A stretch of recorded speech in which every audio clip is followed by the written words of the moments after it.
syukur kita kehadiran Allah Subhanahu wa Ta'ala, karena berkah dan karunia-Nya lah kita masih dapat berkumpul melalui platform Zoom meeting online ini.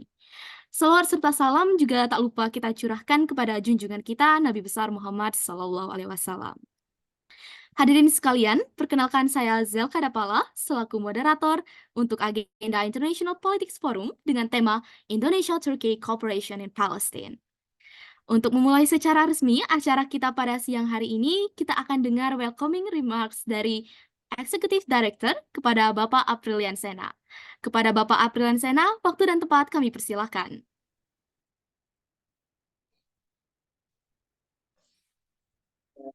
Yang jadi moderator, kemudian saya juga ingin mengucapkan terima kasih kepada seluruh pembicara yang telah meluangkan waktu, kepada Bapak Dubes Ahmad Rizal Purnama, kemudian kepada Pak Albert Muhammad dan kepada Glenn Atori. Jadi ini kan sebenarnya hari libur ya, jadi waktunya bersama keluarga sebenarnya kalau liburan. Cuman ini saya sangat mengapresiasi kepada seluruh pembicara yang benar-benar meluangkan waktu. Kemudian juga tadi Pak Dubes menjelaskan di sana masih jam 9 pagi, dan hari Minggu ini kan harusnya libur kita, mohon maaf Pak, tapi kita sangat-sangat berterima kasih sudah meluangkan waktu.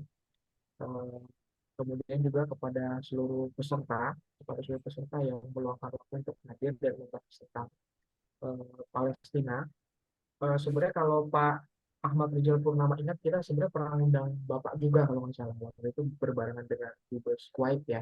Cuman menjelang COVID 2020-2021. Kemudian kita alhamdulillah kita bertemu kembali. Kemudian Pak Albert juga pernah mengundang waktu itu bareng dengan duta besar Rusia, Bismillah. Alhamdulillah sudah sehat, dan ini teman saya Mas Adlan dan juga alhamdulillah dari keadaan sehat juga. Jadi memang penting ya membahas tentang Indonesia Turki, karena tidak dipungkiri Indonesia dan Turki ini adalah menurut saya dua negara yang vokal dalam membela Palestina, ya, di samping negara-negara lain, dan mengingat dua negara ini adalah mayoritas Islam juga.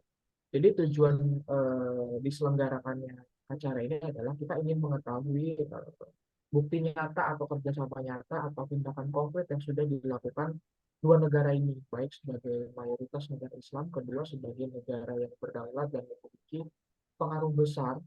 Itulah sebab di sini saya mengundang ada OIC, ada perwakilan dari BRIN juga, kemudian ada juga dari duta besar yang langsung bersedia.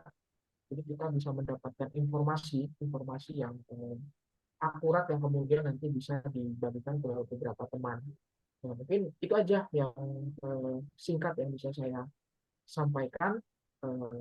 Terima kasih kepada seluruh peserta dan pembicara. Assalamualaikum warahmatullahi wabarakatuh. Waalaikumsalam warahmatullahi wabarakatuh. Terima kasih banyak kepada Pak Sena atas welcoming remarks-nya. Teman-teman, agenda kita pada siang hari ini kita akan membahas lebih jauh terkait bagaimana kolaborasi secara eksklusif antara Turki dan juga Indonesia. Mungkin retorika yang beredar pada masyarakat berkaitan dengan negara Palestina yang saat ini memang sedang gencar-gencarnya membutuhkan bantuan kita dari negara-negara lain. Tidak hanya membahas tentang sisi moralitas agama, tetapi juga bagaimana moralitas kemanusiaan bisa diimplementasikan. Oleh karena itu, marilah kita dengarkan bersama materi dari Bapak Duta Besar kita nih, teman-teman, untuk dari Indonesia untuk Turki. Kepada Bapak Ahmad Rizal Purnama, waktu dan tempat kami persilakan, Bapak. Makasih, Zelka. Assalamualaikum warahmatullahi wabarakatuh. Selamat siang di Jakarta, teman-teman semua. Selamat pagi dari Turki. Alhamdulillahirabbil alamin wa bihi nasta'in ala umuri dunya waddin wassalatu wassalamu ala asyrofil mursalin wa ala alihi wa sahbihi ajmain wa ba'du. Terima kasih tentu pertama-tama saya sampaikan atas undangan diskusi informal pada kesempatan pagi hari ini di Turki. Memang masih relatif pagi, tapi tadi pagi saya sudah menjamu ada tamu kebetulan di Ankara. Jadi sudah sarapan juga alhamdulillah, teman-teman. Tentu ketika kita membahas masalah Palestina pada kesempatan kali ini, saya rasa ini bukan yang pertama, sudah puluhan, ribuan, bahkan mungkin jutaan pembahasan yang dilakukan di berbagai forum, di berbagai belahan dunia terkait dengan perkembangan terakhir di Gaza ini. Semua tentu kita merasa bukan saja prihatin, tapi geram, marah terhadap apa yang terjadi di Gaza saat ini. Saya rasa kalau saya boleh describe atau ilustrasikan tragedi kemanusiaan yang terjadi di Gaza kali ini, termasuk salah satu yang terbesar sepanjang sejarah modern manusia dan bangsa saat ini. Genosida yang terjadi di abad ini, kita tahu lebih dari 27.000 warga sipil yang meninggal dunia di Gaza, lebih dari 66.000 orang luka-luka.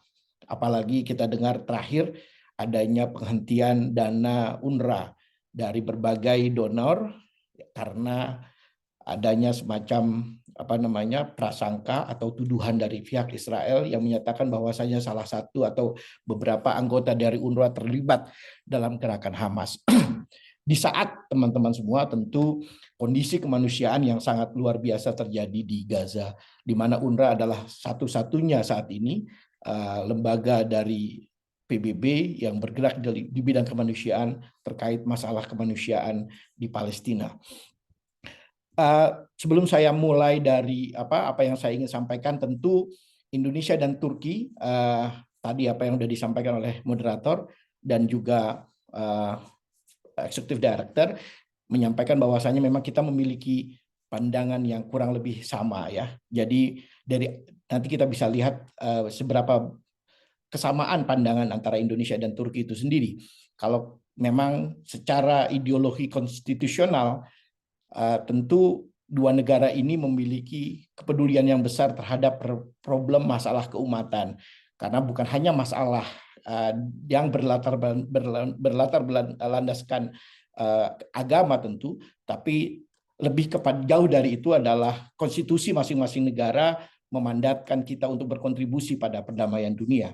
Belum lagi posisi strategis masing-masing baik Indonesia maupun Turki di kawasannya masing-masing, dan juga yang tidak kalah penting kalau menurut saya adalah konstituen domestik kita yang secara loud and clear memiliki pandangan yang sangat tegas terhadap apa yang terjadi di Palestina, yang akhirnya mengharuskan sebagai negara demokratis tentu mengharuskan pemerintah merespon terhadap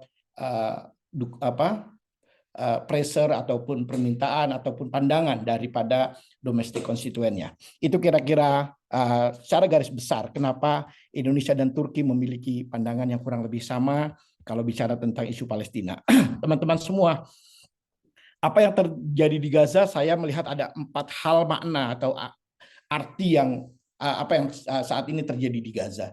Yang pertama, apa yang terjadi di Gaza membuktikan bahwasanya tatanan global sama sekali tidak berfungsi. Malfunction dari international order.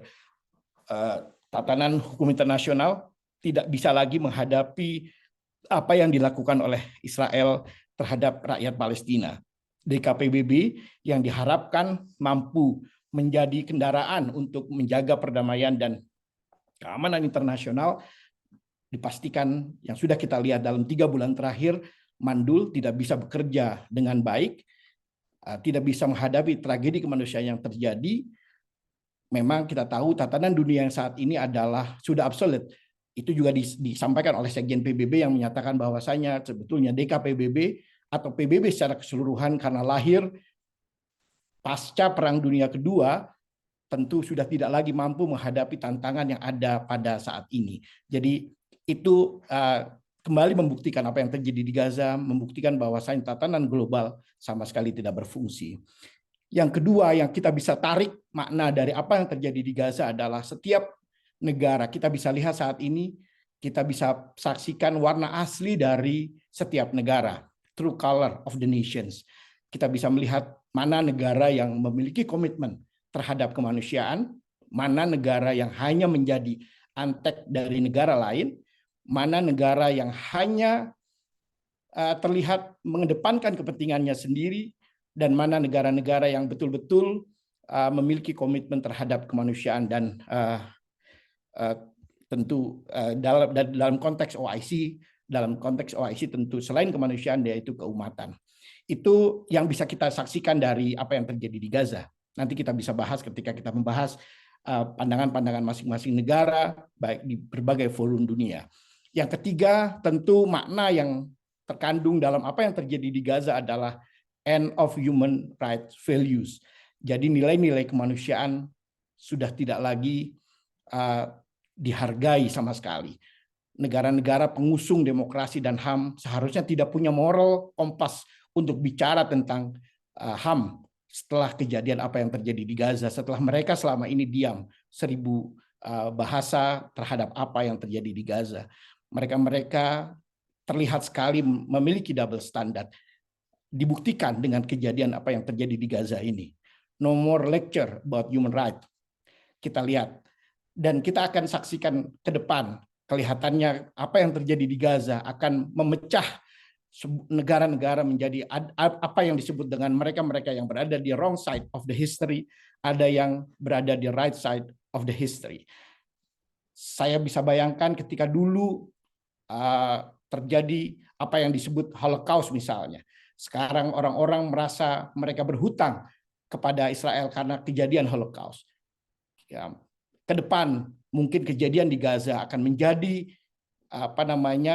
cerminan bagi negara-negara di mana mereka berada saat ini, sehingga 100, 200, 300 tahun yang akan datang orang akan menjudge posisi sebuah negara dari kejadian apa yang terjadi di Gaza ini.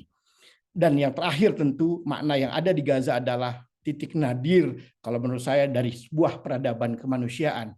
Jadi kita sebagai manusia sudah tidak lagi punya arti dari sivilisasi yang selama ini kita bangun karena kita tidak mampu menghadapi atau tidak mampu berbuat banyak terhadap apa yang terjadi di Gaza untuk menolong saudara-saudara kita di Palestina. Itu 4 hal yang menurut saya makna yang penting yang terjadi di Gaza dalam konteks tatanan hubungan internasional ke depan, teman-teman semua.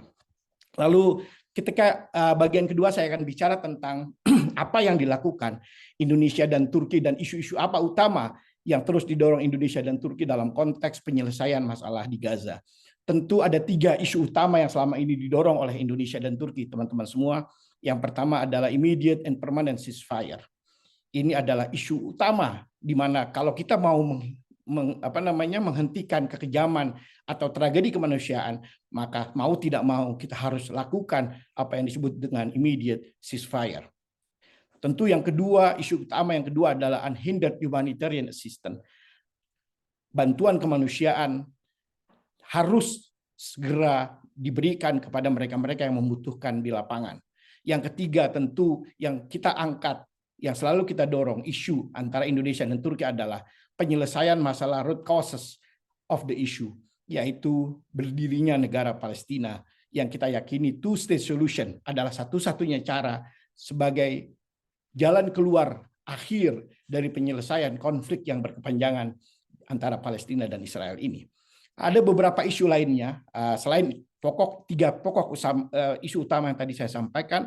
Yang pertama tentu terkait dengan tuntutan pertanggungjawaban kejahatan kemanusiaan dan genosida yang dilakukan oleh Israel. 2 negara juga baik Indonesia maupun Israel terus menyuarakan permasalahan ini. Yang kedua yaitu penghentian aliran senjata ke Israel. Ini disampaikan oleh Ibu Menteri Luar Negeri pada pertemuan open debate UN Security Council terakhir pada tanggal 27 Januari yang lalu.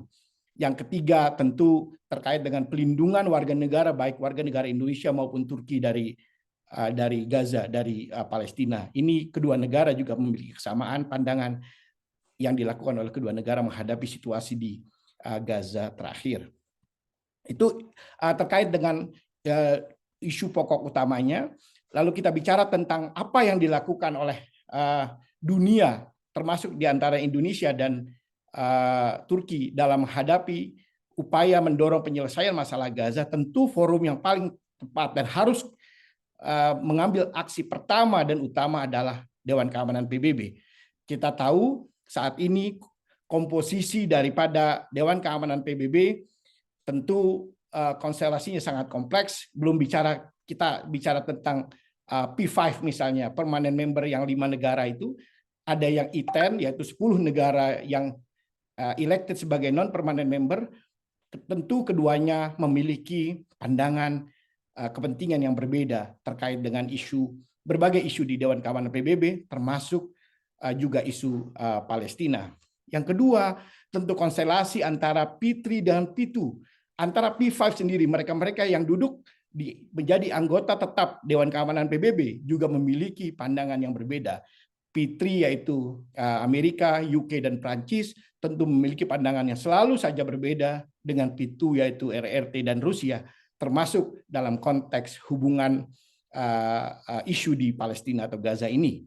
Belum lagi kita bicara tentang kondisi terakhir di Ukraine, pasca Ukraine, maka konstelasi antara P3 dan P2 menjadi sangat kompleks karena juga diwarnai oleh berbagai isu lainnya, termasuk Ukraine dan termasuk rivalitas terakhir antara Amerika dan Tiongkok.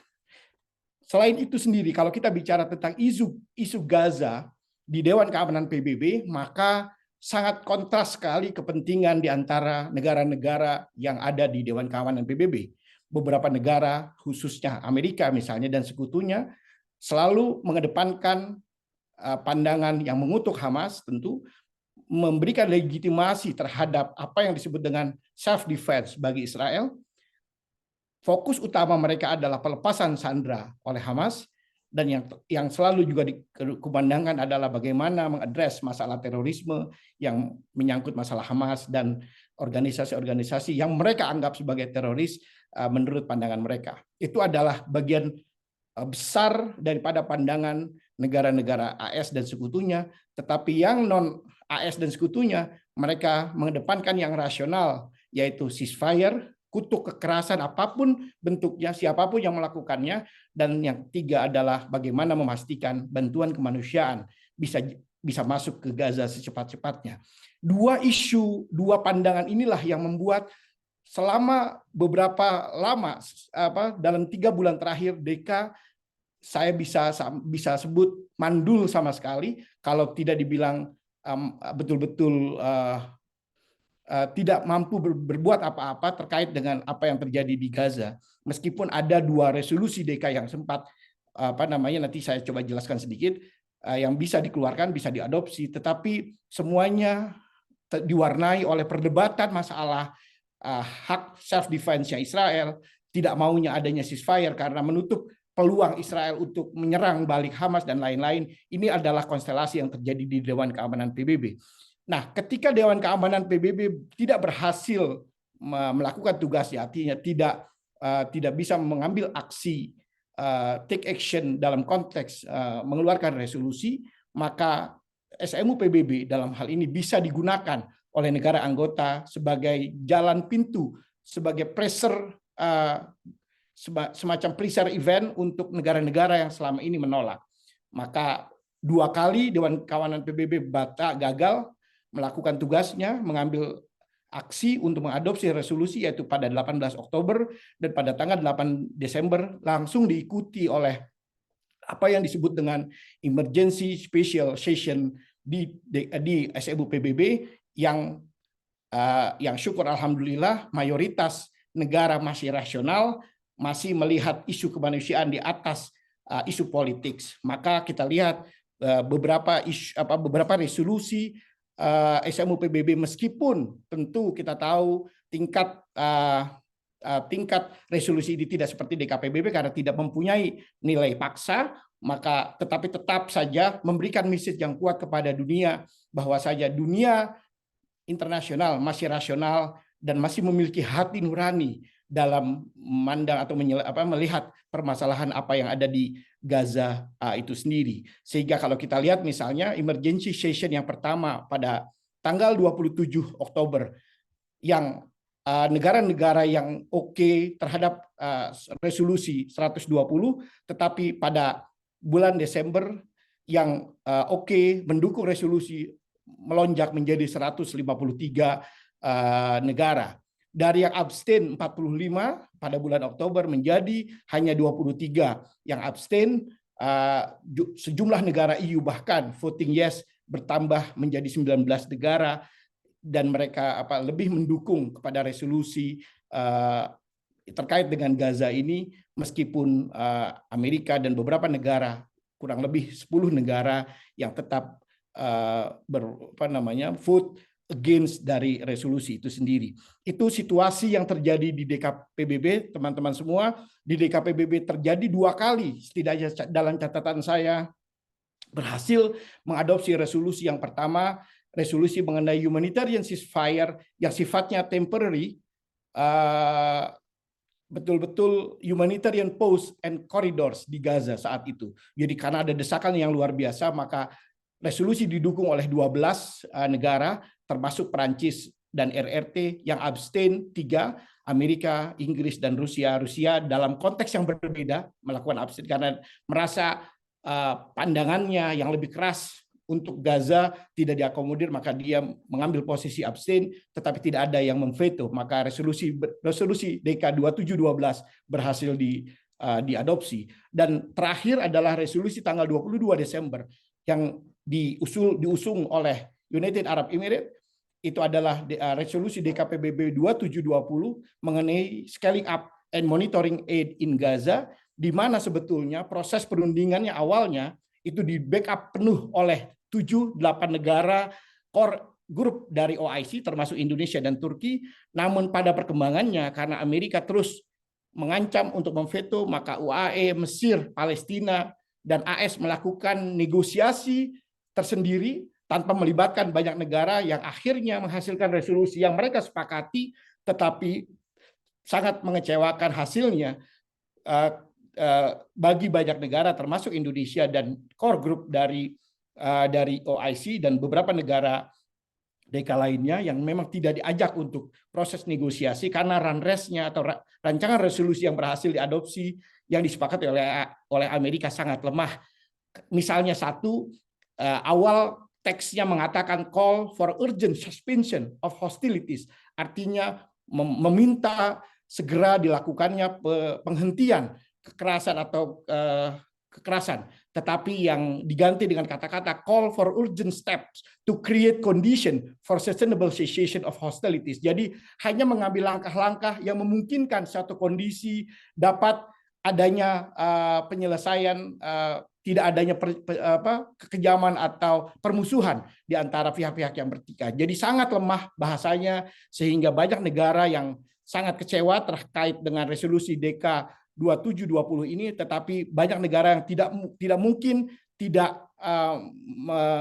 mungkin menolak karena memang ini didukung oleh UAE, Mesir, dan Palestina itu sendiri. Karena Mesir memang punya kepentingan agar bantuan Gaza cepat masuk sehingga dapat mencegah masuknya pengungsi dari Gaza masuk ke Mesir. Itu kira-kira konstelasi teman-teman saat yang terjadi di Dewan Keamanan PBB. Memang tidak bisa diharapkan banyak. Saat ini perkembangan terakhir baru 2 hari yang lalu ada zero draft masuk dari Algeria dalam proses informal terkait dengan berusaha Algeria saat ini menjadi anggota tidak tetap Dewan Keamanan PBB dan mengajukan rancangan resolusi yang memirroring apa yang terjadi di ICJ, tetapi semua negara belum punya appetite untuk membahas resolusi ini. Kemungkinan ini dead on arrival, akan mati suri prosesnya di Dewan Keamanan PBB. Teman-teman semua, dari apa yang kita lihat dari DK PBB dan SMU PBB, memang meskipun saat ini banyak negara yang sudah mulai berubah, mengedepankan aspek kemanusiaan di atas politik, tapi tetap saja karena DKPBB sebagai badan yang seharusnya menjaga perdamaian dunia belum mampu, karena masih ada negara yang memang dengan sengaja menolak apapun keputusan DKPBB yang mengarah terhadap adanya ceasefire, bahkan mengarah terhadap pemberian humanitarian assistance yang berlebihan pun itu dicegah oleh beberapa negara ini, karena memang kondisi itu akan dianggap oleh negara-negara ini atau dianggap oleh Israel akan membantu pejuang-pejuang yang ada di Gaza untuk kembali memiliki tenaga baru karena adanya bantuan kemanusiaan. Itulah kondisi yang terjadi, teman-teman semua. Tetapi kalau kita melihat DK seperti itu, ketika kita melihat diri kita sendiri misalnya, teman-teman, ini yang saya mau bahas sedikit. Bagaimana OIC Summit misalnya, ketika terakhir ada di Saudi, di Riyadh ada KTT Extraordinary OIC Summit yang digelar pada November 2023 juga tidak lepas dari tarik-menarik negara-negara, even negara-negara OIC, mereka juga punya kepentingan yang berbeda-beda. Hanya beberapa negara yang secara konsisten, teman-teman semua, memperjuangkan dan ingin menyampaikan pesan yang sangat keras kepada dunia, kepada Israel tentunya, dan kepada dunia, agar segera menghentikan kekerasan yang ada di Palestina. Negara tersebut yang disebut dengan core group, yaitu 7 negara yang kita tahu bahwasanya kayak Jordan, Qatar, Saudi, Mesir, Indonesia, Palestina, dan Turki itu sendiri. Dan bahkan dalam proses negosiasi sendiri, banyak sekali negara, saya mendapatkan laporan di lapangan bahwasanya banyak sekali negara yang terus berusaha men-tone down, berusaha melunakkan bahasa yang keluar dari KTT itu sendiri. Jadi even di antara negara-negara OIC sendiri, mereka posisinya tidak solid, teman-teman semua. Itulah situasi atau kondisi yang ada di dunia saat ini. Tidak semua seperti apa yang kita lihat, misalnya semuanya diwarnai oleh kepentingan masing-masing negara dalam konteks even dalam konteks kemanusiaan dewasa ini. Kita tahu juga, teman-teman, ada ICJ proses yang saat ini berjalan, baik yang berlangsung antara Afrika Selatan dengan Israel, yang kita tahu sudah keluar putusan apa yang disebut dengan professional measures dari ICJ, dan di sisi yang lain ada proses juga, yaitu resolusi SMU PBB yang meminta legal opinion kepada ICJ atas okupasi Israel di Palestina, di mana Indonesia pada bulan Juli 2023 telah menyampaikan written statement, dan insya Allah pada bulan Februari ini 19-23 sedang diatur jadwalnya, Ibu Menteri Luar Negeri akan menyampaikan oral statement yang mendukung posisi Palestina dalam Mahkamah Internasional ICJ di Den Haag. Itu, teman-teman, sekelumit tentang apa yang dilakukan oleh Indonesia dan Turki. Semua proses baik di DK, di SMU PBB, di OIC, dan di ICJ, Indonesia dan Turki terus berjuang, bekerja sama. Kita saling dukung-mendukung dan memobilisasi dukungan dari berbagai negara untuk memastikan posisi yang solid bagi Palestina, bagi penyelamatan kondisi atau situasi di Gaza itu sendiri. Dan Indonesia dan Turki masuk kepada apa yang disebut dengan core group dari 7 negara yang diberi mandat oleh KTT OKI di Riyadh pada bulan November, menjadi negara yang diminta memobilisasi dukungan internasional untuk menyelamatkan Gaza. Mereka 7 Menteri Luar Negeri telah terus bekerja. Kita tahu berkunjung ke Cina, berkunjung ke Rusia, ke Inggris, ke Prancis, ke Amerika, tentu ke PBB, lalu ke Kanada dan ke negara-negara Nordik untuk memastikan dukungan, meminta dukungan dari negara-negara, khususnya negara-negara DKPBB, permanent member apa yang disebut dengan P5, untuk mendukung upaya untuk segera dapat menghentikan kekerasan yang ada di Gaza. Lalu selanjutnya bagian terakhir dari apa yang ingin saya sampaikan, so what next? Apa ke depannya? Menurut saya pribadi, teman-teman, dari proses yang ada saat ini, kecuali ada hal-hal yang luar biasa terjadi, maka kita akan melihat kecil kemungkinan ada perubahan yang mendasar yang terjadi di Gaza. Apa hal-hal yang mungkin bisa terjadi atau berubah konstelasi? Pertama, tentu situasi kondisi politik domestik di Israel. Itu akan sangat berpengaruh terhadap kebijakan yang diambil oleh pemerintah Israel saat ini. Presentasinya seperti apa? Kalau menurut saya juga masih kecil, karena mayoritas partai-partai sekarang yang saat ini berkuasa di Israel adalah mayoritas partai-partai yang beraliran keras, yaitu garis kanan. Mereka beraliran keras dan bahkan mereka tidak menghendaki adanya negara Palestina. Jadi kemungkinan ini terjadi perubahan konstelasi politik domestik di Israel juga tidak besar kemungkinannya. Yang kedua yang mungkin bisa kita cermati ke depan, yaitu perubahan posisi dari beberapa negara penting, yaitu P5, Amerika, UK, dan Prancis. dari 3 negara ini sebetulnya yang paling keras memang Amerika Serikat, diikuti oleh UK dan Prancis sebetulnya lebih lunak dibandingkan 2 negara sebelumnya. Maka ketika ada perubahan di 3 negara ini, maka dengan secara otomatis akan merubah konstelasi dunia bagaimana menghadapi atau menyelesaikan masalah di Gaza. Oleh karenanya tekanan publik domestik dan internasional untuk kepada 3 negara ini, kepada pemerintah di 3 negara ini sangat penting. Pemilu di AS tentu pada bulan November yang akan datang akan merubah konstelasinya. Kalau yang menang adalah dari Republik, maka menambah sulit situasi penyelesaian masalah Palestina.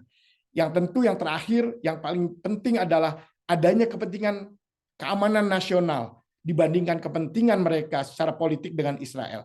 Ketika kepentingan keamanan nasional mereka mengedepankan pentingnya penyelesaian masalah Gaza, maka bisa diharapkan adanya perubahan konstelasi politik global terkait dengan penyelesaian masalah Gaza itu sendiri. Itu yang kedua, teman-teman semua. Yang ketiga tentu kita cermati perubahan posisi negara Eropa dan negara Skandinavia. Kita lihat perubahan posisi negara-negara EU di beberapa voting terakhir.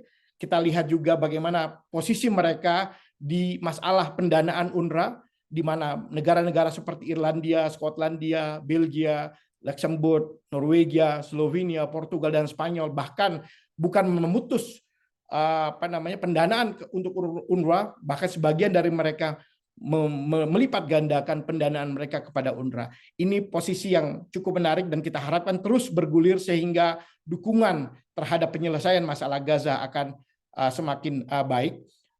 Yang keempat tentu soliditas posisi dari negara-negara OKI. Kita tahu banyak negara OKI yang memiliki kepentingan strategis dengan Israel, banyak negara OKI yang memiliki hubungan diplomatik dengan Israel, termasuk diantaranya Turki, teman-teman. Dan inilah yang terus terang akan mengubah situasi, kondisi apa yang akan dilihat dunia terhadap soliditas posisi negara-negara OKI.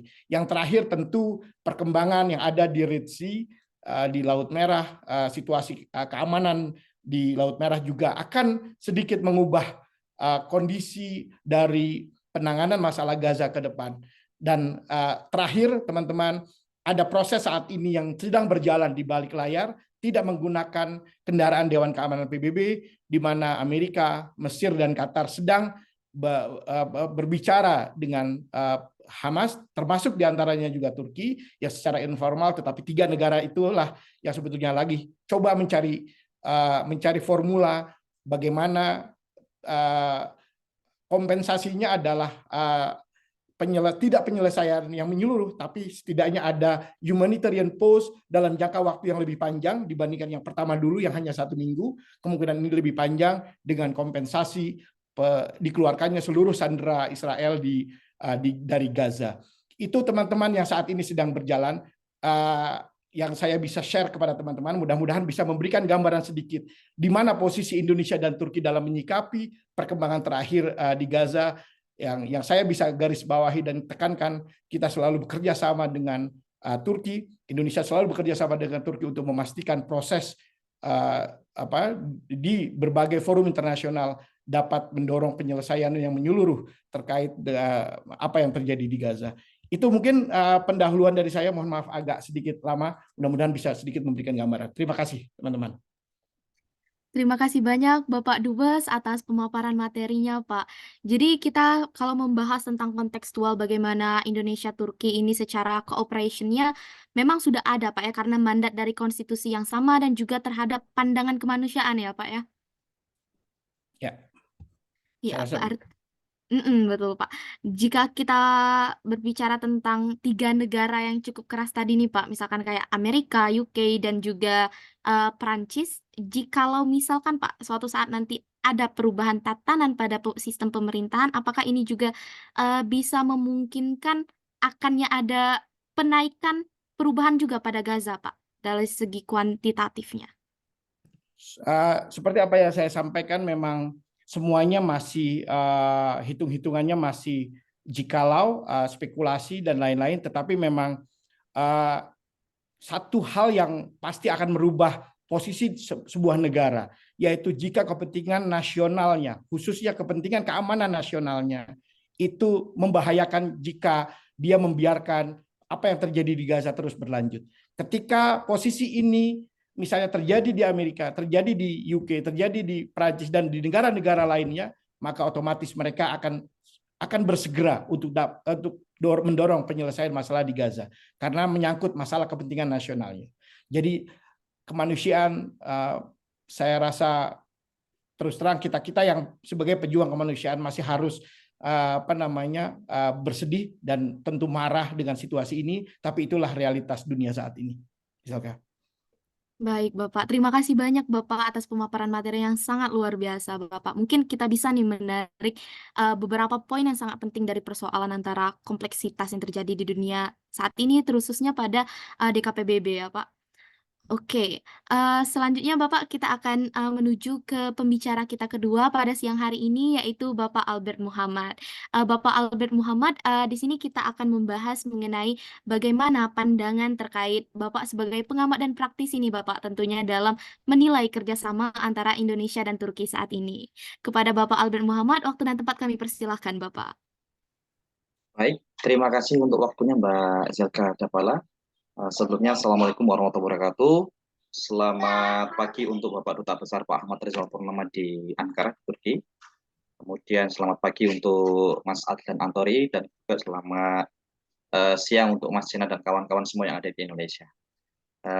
Mohon izin melanjutkan diskusi untuk pagi ini Pak Dubes dan semua yang ada di sini terkait kerjasama ya, tema awalnya kerjasama terkait Indonesia dan Turki terkait untuk Palestina. Nah, tadi sangat menarik ya paparan disampaikan oleh Pak Ahmad Rizal ya, yang memulai dari politik internasional terlebih dulu, kemudian fakta-fakta hingga sejarah beberapa bulan terakhir di Dewan Keamanan PBB.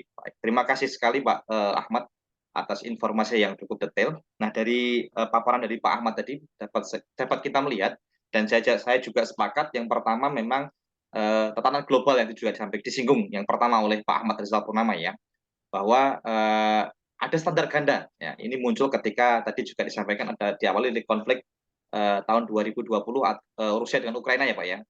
Setelah itu timbullah standar ganda di elit global ya.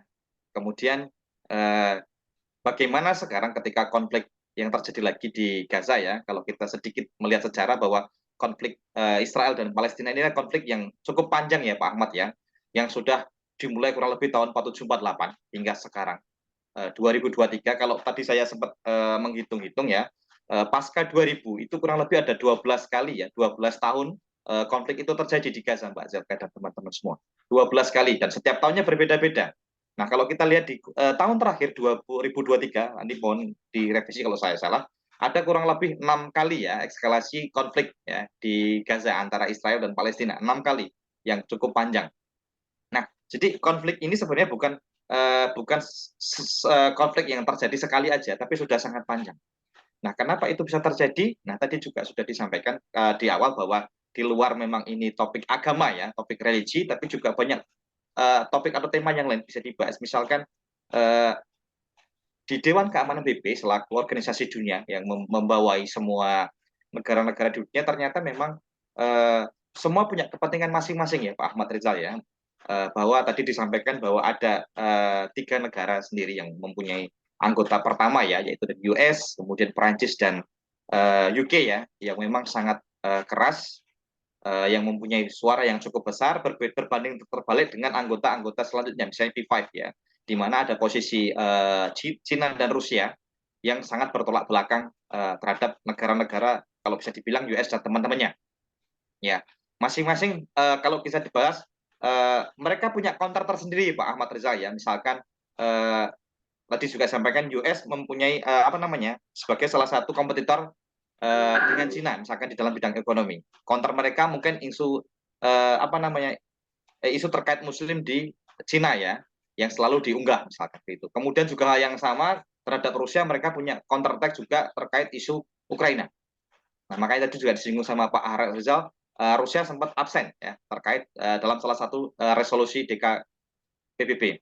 Nah, standar ganda ini yang memang sangat ini sedang terjadi dan sering disampaikan oleh para politikus dunia, terutama oleh sayap-sayap kiri di negara-negara Eropa ya. Kemarin juga disampaikan bahwa beberapa negara di Eropa Barat hingga di Irlandia dan lain sebagainya, politikus mereka menyampaikan bahwa ada standar ganda di dunia ini, sehingga PBB pun sekalipun melihat konflik yang terjadi ya, ketika ada konflik yang terbaru di Ukraina dan sekarang yang di Gaza ini, seolah-olah mempunyai pandangan yang berbeda. Bahkan resolusi-resolusi yang disampaikan, yang dirapatkan ya tadi dalam kurun waktu 2023 terakhir itu kan banyak sekali ya, dan ternyata memang hasilnya tidak bisa yang diharapkan seperti masyarakat secara umum ya. Padahal kalau dihitung-hitung secara akumulatif ya, Pak Rizal tadi menyampaikan bahwa banyak sekali yang setuju untuk adanya resolusi untuk negara Palestina begitu kan. Yang terakhir sampai 150-an tadi, misalkan begitu. Hanya sekitar kurang lebih ada 10 negara yang masih tidak sepakat dengan hal itu gitu Pak Rizal ya. AS dan teman-temannya. Kalau saya sadar itu, kalau kita di Indonesia kan ada musyawarah mufakat ya. Kalau sudah secara umum aklamasi menang ya sudah dibikin. Tapi ternyata di PBB tidak seperti itu gitu kan. Hitung-hitungannya berbeda. Hitungannya bukan 1 banding 1 ternyata gitu Pak ya. Ternyata yang 10 orang ini atau mungkin tadi 18 negara yang belum setuju itu masih sangat kuat powernya gitu ya, untuk tidak menyetujui resolusi tersebut. Satu itu. Kedua, kemudian isu yang sangat menarik terkait kerjasama Indonesia dan Turki adalah kalau saya melihat sempat dari speech-nya Pak Erdogan ya kalau tidak salah ya, ketika ada konflik yang terakhir yang cukup panjang di bulan Oktober November itu, beliau mengatakan, nanti mohon kalau saya salah revisi ya Pak Ivan ya, bahwa kalau masih ada gerakan salah satunya di Jakarta misalkan Indonesia ya, maka negara Palestina ini ya tetap akan berdiri suatu saat. Yang intinya apa? Ada kesamaan. Tadi kalau disampaikan Mbak Zelka dan Muhammad, ada secara konstitusi sama gitu ya antara Indonesia dan Turki misalkan. Dan perlu digarisbawahi bahwa saat ini Indonesia menduduki sebagai negara jumlah mayoritas penduduk Muslim terbesar di dunia. Ya kalau saya belum salah ya, mungkin 10 tahun lagi akan bergeser ya. Di negara lain sudah mungkin lebih banyak dunia, tapi saat ini masih tertinggi. Jadi kalau kita melihat nanti mungkin ditambahkan Mas Hasan ya, mungkin aksi solidaritas yang terjadi di Indonesia bisa saya katakan cukup tinggi ya, bukan hanya di kota besar ya, bahkan di pelosok-pelosok Pak Ahmad Rizal Purnomo itu hampir tiap hari Jumat kadang-kadang itu terjadi solidaritas yang masih sampai sekarang Pak ya, masih mereka turun ke jalan ya, mengendarai motor dan lain sebagainya untuk menyampaikan aksi tersebut. Dan bahkan kalau selain aksi tersebut juga tadi juga disampaikan adalah bantuan kemanusiaan. Ketika ada konflik ya tidak mau tidak mau adalah bantuan kemanusiaan itu disampaikan. Yang itu juga disepakati oleh negara seluruh dunia. Ketika ada konflik di Gaza ini, bagaimana caranya? Yang pertama adalah bantuan ini bisa masuk gitu kan. Ya. Supaya tidak terjadi korban-korban berikutnya. Walaupun tadi juga sudah ditambahkan Pak Ahmad Rizal, ada beberapa negara yang punya politik supaya tidak ada pengungsi baru yang datang ke negara mereka gitu kan ya. Itu salah satu isu yang mungkin dibangun juga. Tapi secara kemanusiaan Indonesia sangat luar biasa ketika melihat konflik ini. Ya, donasi-donasi yang diberikan negara Indonesia kalau kita lihat dari masjid ke masjid ya Pak Ahmad ya, itu luar biasa sampai desa-desa itu disampaikan hingga sekarang Pak. Kebetulan saya berdomisili di Solo Pak Ahmad ya, di Solo, jadi sampai ke desa-desa itu donasi itu sangat sangat masif Pak ya, disumbangkan dan itu terus menerus gitu ya, berkala gitu diingatkan oleh masing-masing pengurus masjid. Dan makanya tadi sama solidaritas itu terjadi di setiap kecamatan-kecamatan yang memang berbasis sangat tinggi ya. Bahkan ya mungkin teman-teman tahu di Gunung Lawu ya Pak Ahmad ya, itu di sana itu jumlah bendera Palestina sama Indonesia lebih banyak bendera Palestina Pak sampai sekarang ya. Itu banyak sekali berkibar di rumah-rumah di daerah Gunung Lawu sana Pak. Jadi sampai segitunya solidaritas itu mendukung agar negara Palestina itu harus tetap berdiri ya. Seperti yang disepakati salah satunya oleh Indonesia sama Turki, salah satunya yang kedua adalah two state nation ya, berdirinya negara Palestina dan negara Israel yang diakui oleh PBB yang saat ini masih diharapkan oleh negara-negara yang berharap bahwa Palestina ini bisa diakui, tapi kenyataannya sampai sekarang tidak. Itu. Kemudian melihat juga terkait bahwa Indonesia bergabung dengan OIC ya Pak, atau OKI misalkan begitu ya, negara-negara Islam di dunia. Yang cukup menarik, jadi juga sudah disinggung sama Pak Ahmad bahwa banyak negara OKI itu sudah mempunyai hubungan diplomatik gitu ya Pak Ahmad Rizal ya. Secara langsung mereka punya apa namanya, wewenang atau kesempatan untuk berbicara secara politik. Berbeda dengan Indonesia gitu Pak Ahmad Rizal ya. Kita tidak mempunyai hubungan diplomatik hingga saat ini ya. Karena sesuai dengan undang-undang bahwa Indonesia sampai kapanpun ya, sampai di undang-undang tersebut bahwa kita tidak punya hubungan diplomatik dengan Israel ya. Secara langsung bahwa kita tidak bisa mungkin face apa namanya G2G ya Pak ya untuk bertemu dengan pihak Israel mendiskusikan terkait Palestina ya. Itu kalau saya salah mau dikoreksi ya Pak ya. Karena tidak punya hubungan diplomatik berbeda dengan negara Turki yang mempunyai negara apa namanya hubungan diplomatik sehingga ada kemungkinan untuk berdiskusi secara dua negara. Yang tadi juga sangat menarik adalah negara OKI atau IC tadi masing-masing punya kepentingan tersendiri, ya gitu kan. Kepentingan yang berbeda dengan kepentingan Indonesia. Pertama, Indonesia tidak mempunyai perbatasan wilayah dengan Israel dan Palestina, begitu kan. Jadi otomatis mempunyai kepentingan yang berbeda. Kemudian beberapa negara OIC ini kan mayoritas adalah negara-negara di Timur Tengah ya Pak Ahmad Rizal ya. Jadi mereka punya kepentingan secara geografis. Ya kayak tadi sampaikan supaya apa namanya pengungsi tidak masuk ke negaranya masing-masing ya. Kalau kita melihat sedikit misalkan ya agak melebar sedikit kita kemasukan pengungsi dari Rohingya gitu ya. Ternyata membuat apa namanya sedikit bermasalah di tatanan kehidupan masyarakat ya di tempat yang dikunjungi oleh para pengungsi gitu ya. Walaupun tidak mengganggu secara stabilitas nasional tapi mengganggu stabilitas di masyarakat setempat. Nah, itu yang hampir sama juga disampaikan tadi negara Mesir dan kawan-kawan yang paling dekat itu berusaha agar tidak masuk supaya tadi tidak mengganggu stabilitas nasional masyarakat setempat. Nah, kita tidak sampai di sana. Kita sampai di mana bahwa ya kita Indonesia adalah negara salah satu yang dari kita merdeka sepakat bahwa menyetujui bahwa Indonesia Palestina itu diakui sebagai sebuah negara merdeka. Di undang-undang sudah bahwa kita tidak setuju dengan apa namanya penjajahan di atas dunia harus dihapuskan. Itu yang kita pakai di undang-undang dasar kita kan itu. Nah, sementara saat ini tadi juga disinggung bahwa genosida yang terjadi tadi kalau nggak salah 260.000 ya Pak Ahmad Rizal ya selama ini ya korban yang meninggal ya di daerah Gaza itu kan sangat luar biasa. Nah, dan itu seolah-olah dianggap hal yang berbeda dilihat oleh tadi tatanan global dunia yang sudah berbeda gitu melihat satu topik dengan topik yang lain case-nya sangat berbeda karena tadi ada kepentingan ya kepentingan politik internasional yang masing-masing punya politik tersendiri. Nah kemudian kerjasama apa sih secara you to you ya misalkan Indonesia dengan Turki ya untuk mendapatkan atau mendekati bahwa two state nation tadi ya. Pertama tadi jelas bahwa Indonesia sama Turki mempunyai kerjasama bilateral ya Pak Ahmad Rizal Purnomo ya, yang masing-masing sepakat bahwa Palestina ini harus merdeka. Yang pertama itu. Kemudian mereka juga berada di OKI tadi, OIC tadi ya, yang beberapa kali tadi juga disampaikan Ibu Menteri Retno ya akan juga menyampaikan speech-nya di forum selanjutnya. Nah, kerjasama ini yang juga kita lihat dari momen ketika Bapak Presiden Jokowi bergandengan tangan kalau nggak salah ya dengan Pak Erdogan sewaktu OIC kemarin ya beliau berdua sepakat bahwa satu antara Palestina dan Israel ini harus menjadi sebuah negara dua negara yang harus diakui itu state nation. Yang kedua adalah tadi bantuan kemanusiaan apapun itu harus segera masuk karena kita melihat konflik yang terakhir bantuan susah untuk masuk ke sana gitu kan. Dari pihak Israel tidak mengizinkan bantuan untuk terbuka masuk ke sana. Kalau tadi Pak Ahmad Rizal menyampaikan bahwa harapannya ke depan ada waktu yang cukup panjang ya, tidak hanya seminggu gitu Pak ya, bahwa bantuan boleh masuk hanya 1 minggu saja. Ya. Tapi cukup panjang sehingga apa namanya? Kemanusiaan di sana tetap terjaga.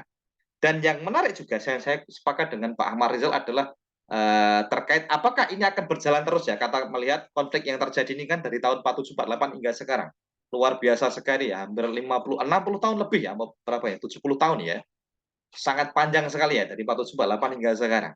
Nah itu apakah akan terus ya akan terus berlanjut sampai kapan misalkan ya ini kan akan konflik yang terpanjang. Yang menarik tadi satu faktor dari politik dalam negeri, politik nasional yang disampaikan bahwa tergantung politik negara masing-masing. Misalkan di Israel, walaupun sekarang saat ini dikuasai oleh kanan ya, garis kanan ya, yang sangat tidak setuju dengan keras Palestina itu untuk berdiri sendiri, misalkan begitu ya. Nah, kita nggak tahu apakah 10 tahun ke depan, 20 tahun ke depan, oposisi itu akan bergerak menjadi yang berbeda, ya kan? Karena politik itu kan berubah ya. Kita misalkan ke negara kita juga setiap 5 tahun 10 tahun politik itu kan berubah gitu ya. Ya, pun begitu dengan di Amerika tadi disampaikan yang menang nanti siapa pemilu selanjutnya. Gitu. Kalau si A ada kemungkinan, kalau si B ya akan sama, misalkan demikian di Amerika. Karena apa? Ya mau nggak mau ya tadi bahwa US itu salah satu negara yang sangat keras tidak setuju untuk adanya resolusi mengakui sebuah negara Palestina ini gitu kan. Di samping didukung dengan UK dan Prancis gitu ya, menjadi tokoh utamanya. Walaupun tadi juga Pak Ahmad menyampaikan untuk Prancis dan UK lebih agak lunak ya Pak ya, dibandingkan dengan US sendiri yang sangat keras. Nah, kita nggak tahu politiknya yang akan terjadi gitu ya. Apakah akan berbeda misalkan? Apakah ketika nanti yang jadi Trump lagi misalkan ada kesempatan, apakah akan berbeda? Bisa jadi berbeda misalkan demikian. Nah, politik dalam negeri itu juga kita lihat di beberapa negara Eropa Barat ya, di European Union ya, juga sudah mulai berubah. Tadi disampaikan bahwa banyak negara Eropa itu sudah mulai memang mereka secara tidak langsung berorganisasi berteman dengan US dan kawan-kawan, tapi sudah mulai politik nasional mereka berubah, bergeser. Nah, beberapa negara juga sudah bergeser dan mengakui kemanusiaan ini lebih penting, bahwa genosida di Gaza itu benar-benar ada gitu ya. Bukan hanya tadi disampaikan bahwa self defense oleh Israel ya. Mereka boleh Israel boleh mengakui bahwa ini adalah kita bertahannya dari serangan Hamas ya ini gitu kan, yang menjadi tendensi mereka di DKPBB seperti itu. Nah, kemudian yang perlu saya garis bawahi adalah kemudian kita sebagai bangsa Indonesia ya, apa yang perlu bisa kita sampaikan atau bisa kita lakukan ya. Sementara saat ini ketika saya melihat masyarakat Indonesia itu dukungan solidaritas sangat luar biasa. Donasi juga sangat luar biasa. Pemerintah Indonesia pun Pak Ahmad Rizal dan teman-teman semuanya yang bekerja di diplomat Indonesia juga bekerja mati-matian, saya lihat gitu ya, di DKPBB dan lain sebagainya, itu sudah bekerja sesuai dengan sesuai dengan kitohnya gitu Pak ya, sesuai bahwa kita berjuang mati-matian Indonesia itu untuk negara Palestina ya. Kalau kita melihat sempat ada konflik ketika ada U20 kemarin ya Pak ya, menjadi pro kontra di dalam negeri ya. Akhirnya tidak terjadi karena memang politik nasional kita dan ya mau nggak mau memang itu harus diterima gitu ya. Kalaupun ada eskalasi konflik di dalam negeri ya itu dampak dari memang kita tidak bisa menerima ketika akan berkumandangnya negara bendera ataupun lagu kebangsaan Israel di Indonesia. Salah satu contoh semata itu bahwa negara Indonesia atau bangsa Indonesia sangat mendukung untuk berdirinya negara Palestina. Kemudian yang juga menjadi bahan pertimbangan atau posisi di Indonesia tadi, bahwa saya tidak tahu posisi Indonesia di OKI sebesar apa ya, Pak Ahmad Rizal mungkin yang lebih tahu, bahwa ternyata OKI sendiri itu kan terbagi menjadi beberapa kepentingan ya Pak ya. Walaupun sama-sama menjadi sebuah negara Islam ya, tapi masing-masing punya kepentingan tersendiri. Nah, yang bisa disampaikan atau saya sebagai praktisi adalah mungkin Pak Ahmad Rizal dan teman-teman diplomat ini lebih keras lagi ya, lebih keras lagi tetap mengutarakan keinginan di Dewan Keamanan PBB, walaupun tadi Dewan Keamanan PBB itu sudah tidak sesuai gitu ya Pak dalam 3 bulan terakhir ini ya, dari hasil-hasil meeting-meetingnya sudah tidak sesuai. Tapi saya rasa perjuangan Bapak diplomat kita untuk memperjuangkan Palestina itu luar biasa, dan mungkin juga perlu ditambahkan dengan perjuangan-perjuangan lainnya. Nah, kita dari dijelaskan oleh Mas Adlan ya, pemuda-pemuda Indonesia dan juga Turki terkait isu-isu kemerdekaan Palestina. Mungkin itu ya dari saya Mbak Zelka ya, sudah 15 menit sesuai dengan waktu yang diberikan, mungkin lebih. Saya kembalikan nanti bisa berdiskusi lebih lanjut di tanya jawab. Terima kasih Mbak Zelka. Baik, terima kasih banyak Bapak Albert atas pemaparan materinya Bapak. Berarti di sini secara kontekstual kita lihat memang sangat erat dukungan antara Turki dan Indonesia dari latar background yang mandat konstitusionalnya juga sama ya, Pak. Oke, terima kasih Bapak atas pemaparan materinya. Selanjutnya kita akan beralih ke pembicara ketiga kita, yaitu Bapak Adlan Atori. Kepada Bapak Adlan Atori, di sini kita akan bahas lebih lanjut ya Bapak terkait peran pemuda dalam kontekstual terkhususnya pada OIC atau OKI ini ya Bapak. Kepada Bapak Adlan, waktu dan tempat kami persilahkan. Ya, terima kasih banyak moderator. Saya izin share screen ya untuk ada bahan materi juga di sini. Iya, silakan Pak. Bismillahirrahmanirrahim. Assalamualaikum warahmatullahi wabarakatuh. Di sini saya sebagai pembicara mewakili OIC Indonesia atau mewakili pemuda Indonesia Muslim bahwa di sini saya akan mempresentasikan terkait perspektif on the issue of Palestine. Uh, Terima kasih banyak untuk semuanya, moderator. Untuk penjelasan Pak Dubes dan Pak Albert ini mungkin lebih reprehensif, lebih lengkap semuanya, bahwa ya beliaulah yang lebih ahli daripada kami yang pemuda yang masih terus berjuang untuk uh, uh, melanjutkan estafet untuk memperjuangkan kemerdekaan Palestina ini. Mungkin kalau secara background, secara cerita mungkin lebih sudah dijelaskan oleh Pak Dubes dan Pak Albert. Mungkin ini saya ingin memperkenalkan bahwa hubungan Indonesia ini dengan Turki ini juga sangat bagus. Di antaranya terkait isu-isu kepemudaan ini, bahwa Indonesia ini masuk atau bergabung ke dalam ICYF. ICYF ini ialah Islamic Cooperation Youth Forum, ialah sayap kepemudaan di bawah OIC Youth senior yang ada di Jeddah. Tapi ICYF ini based on ada di Turki. Bagaimana berdirinya ICYF ini, Islamic Cooperation Youth Forum ini dilandasi oleh dua negara. Yang pertama Turki dan Azerbaijan. Bahwa kita ketahui dua negara ini memiliki eh, kapasitas yang saat ini sangat baik. Yang pertama, Turki ini lebih kepada perwakilan Sunni moderat dan Azerbaijan ini Syiah yang moderat. Ini yang mengakibatkan kedua negara ini membentuk sebuah ICYF. Bahwa visi dari ICYF ini untuk memperkuat, untuk menguatkan potensi-potensi yang teraktualisasi pemuda yang ada di seluruh dunia, terkhusus di negara-negara OKI, untuk membangkitkan kerjasama nilai-nilai Islam untuk kepentingan pemuda. Ini saya akan lebih menjelaskan terkait peran pemuda di ranah kebebasan Palestina ini. Singkat cerita ialah ISWF ini juga memiliki sebuah agenda. Dari awal yang berdiri, mereka membuat sebuah deklarasi, sebuah isu, diskusi dan semacamnya. Dan bahwa peran dari ISWF ini juga sangat penting untuk sebagai apa ya bahasanya, panutan, bukan panutan, bahasanya sebagai tombak pemuda Muslim di dunia ini untuk menyikapi sebuah isu Palestina. Inilah beberapa ISWF role-nya. Islamic Cooperation Youth Forum ini also has a role on spreading awareness about Israel-Palestina conflict with various event.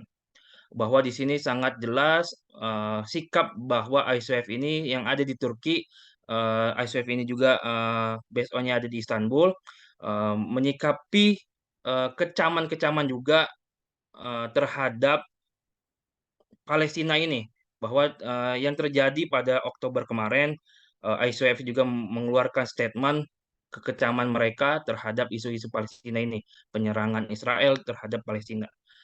Selanjutnya ialah sebenarnya ISWF juga di bulan Januari kemarin mengadakan sebuah KTT sekolah negara-negara OKI.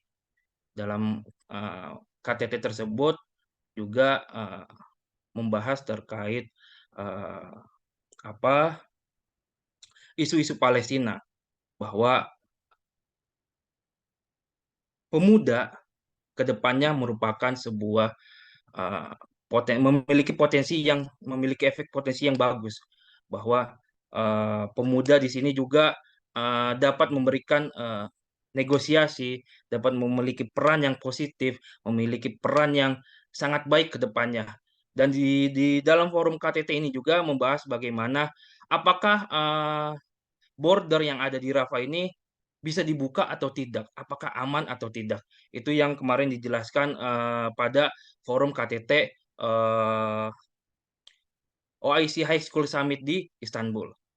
Selanjutnya ialah sebenarnya peran OIC Youth Indonesia ini seperti apa gitu, atau mungkin kawan-kawan baru tahu OIC Youth ini seperti apa. Sebenarnya OIC Youth Indonesia ini sebagai umbrella payung dari organisasi-organisasi kepemudaan yang ada di Indonesia. Singkat cerita, organisasi sekitar ada 27 muslim yang ada di Indonesia seperti HMI, PMII, IMM, IPPNU, IPM dan semacamnya, dan Al-Wasliyah termasuk juga.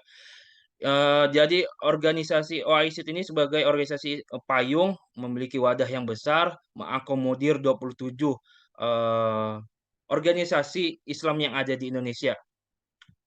Yang kita ketahui juga saat ini bahwa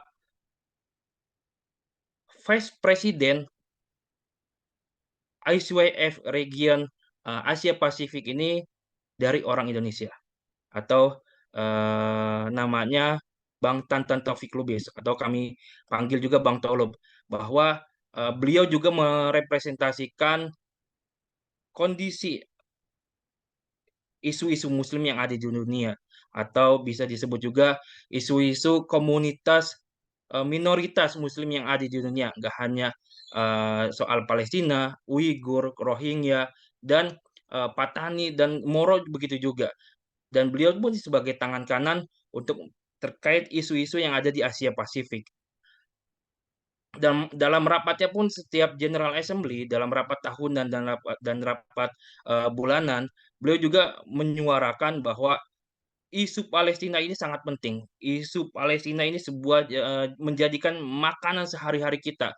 Tetapi kita juga harus memberikan solusi, bahwa pemuda Indonesia khususnya harus mempunyai andil, harus mempunyai peran penting untuk kebebasan Palestina ini. Kita mungkin ke depannya nggak tahu mau itu menjadikan Palestina ini menjadi wilayah Palestina ini menjadi dua negara atau tidak, tapi peran Muslim yang ada di Indonesia, peran pemuda Muslim Indonesia memiliki sikap yang konkret, bahwa tidak abu-abu, tidak setengah-setengah. Kita tahulah pada isu yang Gaza sekarang saat ini kan banyak di media-media, bahwa pemuda-pemuda Indonesia saat ini, khususnya kita nauzubillah min dzalik, sudah menjadi buzzer-buzzer Israel. Inilah yang sangat kami sayangi. Mereka dibayar berapa puluh juta untuk menjadi buzzer Israel. Inilah yang menjadi fenomena-fenomena yang membuat kami miris gitu kan.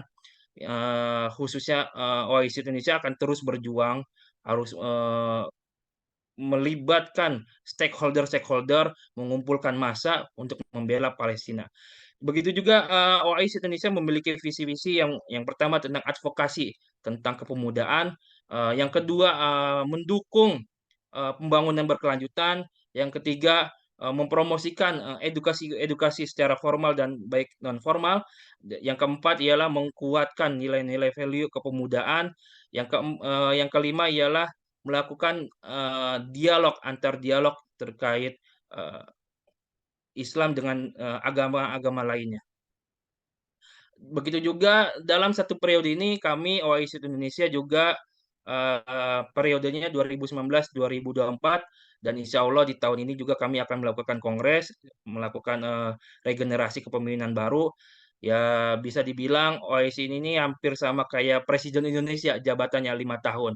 Maka dari itu kami juga membutuhkan rangkaian atau membutuhkan mengumpulkan rangkaian kepemudaan-kepemudaan ini untuk bisa dalam 5 tahun ini apa ya bahasanya, secara konkret lah, bahwa inilah dalam 5 tahun ini kami melakukan diskusi-diskusi. 2019 kami melakukan International Coach Day, tahun 2020 yang saat itu terjadi COVID, kami melakukan virtual discussion yang mana kami bekerja sama dengan Department of International Relations. Lalu begitu juga di tahun 2020 kami mengadakan International Speech and Debate Competition Youth Solidarity for Palestine yang bekerja sama dengan pihak kampus UIN Syarif Hidayatullah dan Kedutaan Palestina yang ada di Jakarta.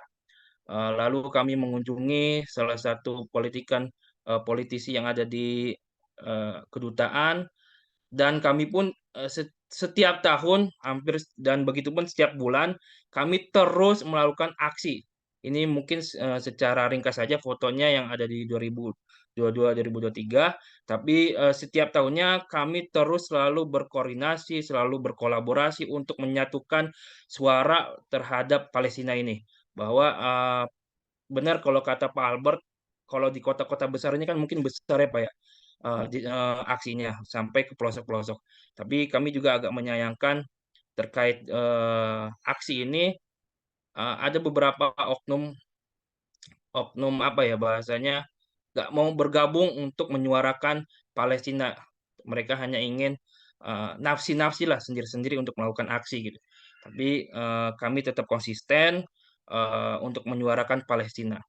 Dan pada tahun kemarin juga, pada tahun 2023, pada hari memperingati Hari Santri Nasional, kami juga melakukan eh, Santri Diplomasi Akademi, yang itu program kami, dan salah satu Pak Dubes Zubair Alsun juga menyampaikan semangat spirit kepada santri-santri yang pada saat itu santri dihadiri 3.000 santri untuk mengetahui kondisi Palestina seperti apa, bagaimana perjuangan Palestina sampai saat ini seperti apa. Itulah yang membuat kami sangat apa ya konsen juga, nggak hanya kepada masyarakat, tapi di bidang edukasi ke pesantren sampai hingga ke tingkat universitas, kami juga melakukan advokasi, edukasi perihal eh, isu-isu Palestina ini. Lalu yang terakhir, kami kemarin baru pulang juga dari Bangkok, Thailand. Kami mengadakan gathering atau perkumpulan antara 3 negara, yaitu Indonesia, Malaysia, dan Thailand. Di sini kami melakukan solidaritas dukungan terhadap Palestina. Dan pada saat itu ada 3 organisasi besar yang merepresentasikan 3 negara, yaitu OIC Youth Indonesia dari Indonesia, yang kedua dari Malaysia yaitu Angkatan Belia Islam Malaysia, yang ketiga dari YMAT yang Muslim Association of Thailand. Bahwa dalam 3 negara ini kami melakukan konsolidasi, memperkuat bahwa isu Palestina ini benar-benar harus diseriuskan. Bahwa kita ketahuilah bahwa Thailand ini kan negara kerajaan lah, yang kita tahu kemarin mereka juga banyak terafiliasi dengan pihak Israel. Tapi kemarin dalam pertemuan kemarin kami akan menindaklanjuti Muslim-Muslim yang ada di ASEAN akan berkumpul mungkin pada tahun ini atau tahun depan untuk bisa berkonsolidasi lebih serius untuk menyikapi bahwa Palestina ini harus merdeka. Palestina ini harus bebas segala hak-haknya. Selagi mereka terjajah oleh Israel, itu berarti nasib mereka masih ya sama gitu kan. Selagi Palestina belum merdeka, berarti kita masih harus berjuang sampai titik darah penghabisan. Eh, Bahwa selanjutnya ialah Indonesia juga, OIC Indonesia melakukan statement, memberikan statement dukungan dan mengapresiasi kemarin juga Kementerian Luar Negeri telah melakukan konsolidasi juga terhadap gerakan non-blok yang ada di Uganda. Yang kami harapkan juga dari gerakan non-blok ini juga memberikan sebuah tendangan atau sebuah apa ya bahasanya spirit untuk negara-negara lain untuk bisa lebih mendukung bahwa Palestina ini benar-benar serius. Mungkin saya juga ingin menambahkan dari pendapatnya Pak Albert, kenapa mungkin Eropa saat ini concern terhadap atau mendukung eh, isu-isu Palestina. Yang kalau kita ketahui sebenarnya Eropa ini juga kan sebenarnya ada gap year atau gap bukan gap year tapi gap generation, bahwa ya kita tahulah pada saat masa lampau mungkin para imigran dari negara timur yang dulunya diperangi segala macamnya hijrah ke Eropa, dan banyak imigran-imigran sekarang yang menjadi sukses, pengusaha, bahkan masuk ke parlemen, yang membuat sekarang Eropa ini bisa eh, lebih kuat untuk bersuara, berkonsolidasi untuk menyuarakan Palestina ini. Itu sebenarnya yang ingin saya sampaikan juga, bahwa the role of Indonesian youth activists in supporting Palestine. Yang pertama ialah peran pemuda atau pemuda Muslim Indonesia itu harus bisa sangat mendukung adanya pergerakan, konsolidasi, mobilisasi, massa segala macamnya untuk mendukung Palestina. Bagaimana kita bisa berkampanye, mencari fundraising, membantu bantuan, dana segala macamnya. Inilah yang membuat kami harus dilibatkan ke depannya, mau nggak mau ya kami sebagai pemuda dan akan melanjutkan estafet-estafet para senior ke depannya untuk terus berjuang, terus melakukan aksi nyata, melakukan edukasi kepada masyarakat bahwa inilah keseriusan eh, isu umat yang sebenarnya, nggak hanya Palestina, Uighur, Rohingya, lalu komunitas minoritas Muslim yang ada di dunia ini sama, hampir sama. Dan maka dari itu kita harus memperkuatkan persatuan bahwa kita ini satu umat. Eh, Mungkin dari saya seperti itu, mungkin dari perspektif kepemudaan. Billahi taufiq wal hidayah. Wassalamualaikum warahmatullahi wabarakatuh. Waalaikumsalam warahmatullahi wabarakatuh. Terima kasih banyak Bapak Adlan Atori atas pemaparan materi terkait peran kepemudaan dalam OIC Youth Indonesia ini dalam mendukung sistematika yang terjadi dalam konflik Palestina ini. Mungkin kalau kita lihat lebih detail, kayak adanya glorifikasi terhadap dukungan-dukungan Palestina itu merupakan hal yang sangat dibutuhkan saat ini. Misalkan peran pemuda dalam adanya kampanye terkait misalkan donasi ataupun hal-hal lain seperti boykot produk yang pro Israel itu juga merupakan hal yang cukup membantu dalam sistem pertahanan Palestina ini sendiri ya Bapak Adlan. Mungkin terima kasih banyak Bapak untuk pemaparan materinya. Dari pembicara pertama Pak Ahmad Rizal, Bapak Albert dan Bapak Adlan, terima kasih untuk pemaparan materinya Bapak, sangat meaningful dan useful for us.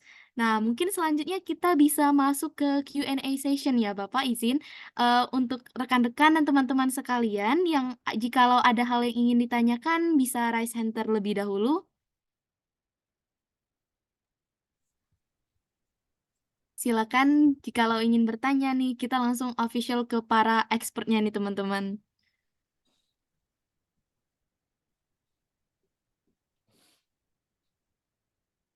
Atau boleh langsung unmute aja nggak apa-apa kalau ada hal yang ingin ditanyakan, silakan.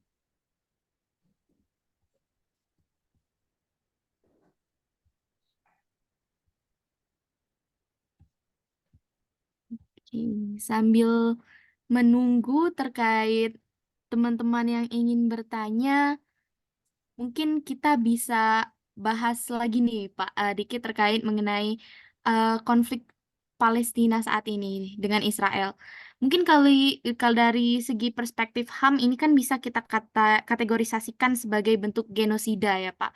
Tapi jikalau kita melihat kontekstual yang adanya ketidakkonsistenan, sorry to say, di DKPBB misalkan, apakah itu akan membuat konflik Palestina ini memang tidak akan selesai Pak nantinya? I mean, jikalau memang ada kemungkinan ini terselesaikan nantinya, apakah negara-negara yang memang negara besar tadi akan tetap kukuh pada pendiriannya, even if nanti bakal ada pergeseran kayak pemerintahan. Tapi bagaimana Pak, menurut Bapak terkait sisi kemanusiaan yang saat ini masih menjadi kontroversial? Mungkin bisa dibantu jawab dari Pak Rizal dulu, Bapak. Ya, makasih Zelka ya. Jadi kalau saya sih pribadi melihatnya dari apa yang terjadi di Gaza sendiri dan proses yang terjadi di berbagai forum internasional, memang posisi negara kunci dalam hal ini di DK misalnya P5 ya, P5 itu sangat menentukan proses berjalannya keputusan yang ada di DK. Tetapi seandainya pun ada keputusan, berbagai macam resolusi sebetulnya sudah ada di Dewan Keamanan PBB. Kalau kita melihat dari berbagai resolusi-resolusi sebelumnya yang ada di Dewan Keamanan PBB yang bahkan terakhir kita ingat pada saat Obama misalnya, ketika pemerintahan Obama sangat frustasi terhadap pemerintahan Netanyahu saat itu dan akhirnya meloloskan resolusi kecaman terhadap illegal settlement atau pendudukan ilegal ya dari Israel, itu juga tidak ada tindak lanjutnya secara nyata di lapangan. Artinya memang meskipun akhirnya Dewan Keamanan PBB mengeluarkan resolusi seperti pada tahun 2015 yang lalu saat pemerintahan Obama terakhir, pun akhirnya juga tidak membawa impact secara nyata di lapangan, meskipun secara pressure internasional luar biasa ketika ada resolusi DKPBB keluar dan itu disetujui dan meminta misalnya secara clear bahwasanya memutuskan secara clear bahwasanya pendudukan ilegal Israel di pemukiman ilegal Israel di Palestina yang didirikan adalah melanggar hukum internasional, itu membuat pressure yang luar biasa terhadap Israel. Itu konstelasi politiknya. Kalau kita bicara tadi disebut terkait dengan kemanusiaan, khususnya yang terkait dengan genosida, setidaknya tuduhan genosida yang kita tahu prosesnya saat ini sudah dan sedang berjalan di ICJ, maka professional measures dari ICJ sendiri sudah clear mengatakan bahwasanya ICJ memiliki yurisdiksi terhadap apa yang diajukan oleh Afrika Selatan.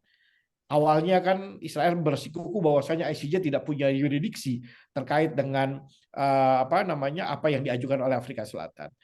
Dan jelas keputusan ICJ menyatakan bahwasanya Israel harus mencegah tindakan-tindakan yang dilarang oleh konvensi genosida dan harus mencegah adanya kekerasan yang terjadi terhadap